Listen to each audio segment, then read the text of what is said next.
Give thanks to Allah for the moon and the stars. Praise Him all day for what is and what was. Take hold of your Iman, don't give in to Shaitan. Oh, you who believe, please give thanks to Allah. Allahu Ghafoor, Allahu Rahim, Allahu Yuhibbul Muhsinin. هو خالقنا ورازقنا وهو على كل شيء قدير. Allah is Ghafoor, Allah is Rahim, Allah is the one who loves the Muhsinin. He is our creator, He is our sustainer, and He is the one who has power over all. Give thanks to Allah for the moon and the stars.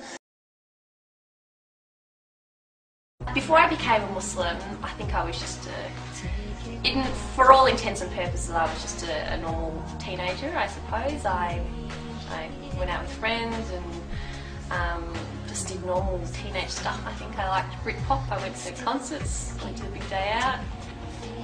You know, I went to high school. I was really just a very normal person, and it wasn't until I got to university that I decided that I wanted to be Muslim.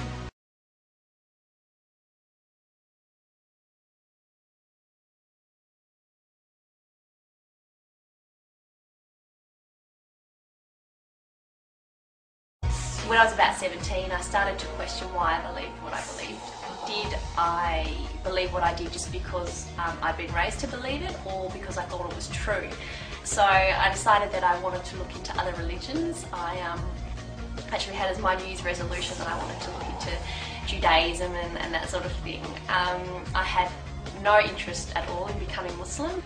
When I read about what Islam said about itself, I realised it was actually very different to what I thought. It was actually very peaceful, very egalitarian, strong emphasis on equal treatment of women, strong stance on social justice. I thought it was a very intellectual religion, yet it was also very spiritual, and that really appealed to me as well. And so after a couple of years of actually looking into it and taking it seriously, it was when I was 19 that I realised this is actually something that I really believe in.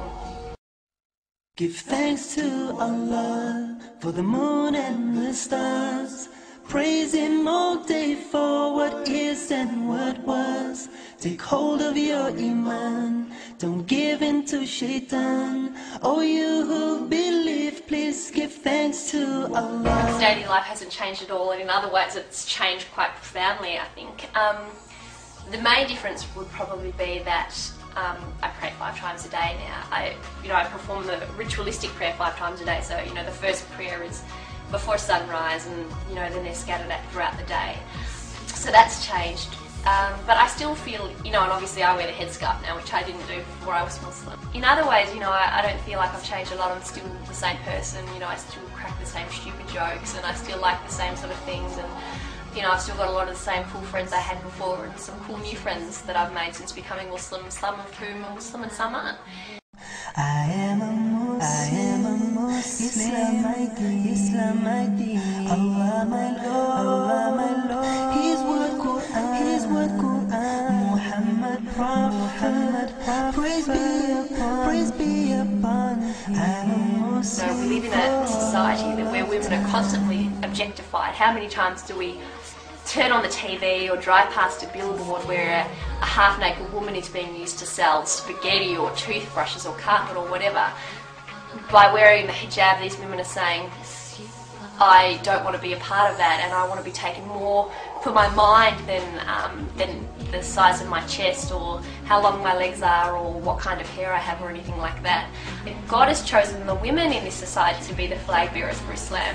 My husband has a beard, but people can't necessarily tell that he's Muslim, He just really sort of fits in with everybody else. But for me, as soon as someone sees me, they know that I'm Muslim, and so I'm like the flag bearer or the ambassador for Islam, and I find it really interesting that God chose women for that role and not for men. Allahu Ghafoor, Allahu Rahim, Allahu Yuhibbul Muhsinin.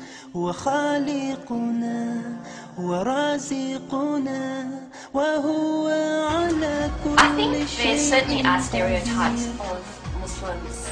You know, people will assume that I'm oppressed or that I don't speak English or that sort of thing, or assume that my husband is a terrorist or whatever. If there is a negative stereotype of Muslims out there, that a lot of that, the blame for that has to fall on the shoulders of Muslims. People aren't going to think the wrong things about us if Muslims aren't constantly doing the wrong thing or coming across negatively. Muslims also need to have open minds and participate in open, non-threatening dialogue and welcome non-Muslims into their mosques and talk to them about their religion. Because as long as there's sort of an us and them mentality, things are going to stay the way that they are. It's just a matter of talking to your neighbours or the guy you work next to at work or the woman that you sit next to in your class, and just be normal and friendly, and doing that sort of thing can really change stereotypes. With him are the keys of the unseen, the treasures that none knoweth but he. He knoweth whatever there is on the earth and in the sea. Not a leaf doth fall but with his knowledge. There is not a grain in the darkness or depths of the earth, nor anything fresh or dry, green or withered, but it is inscribed in a record clear to those who can read.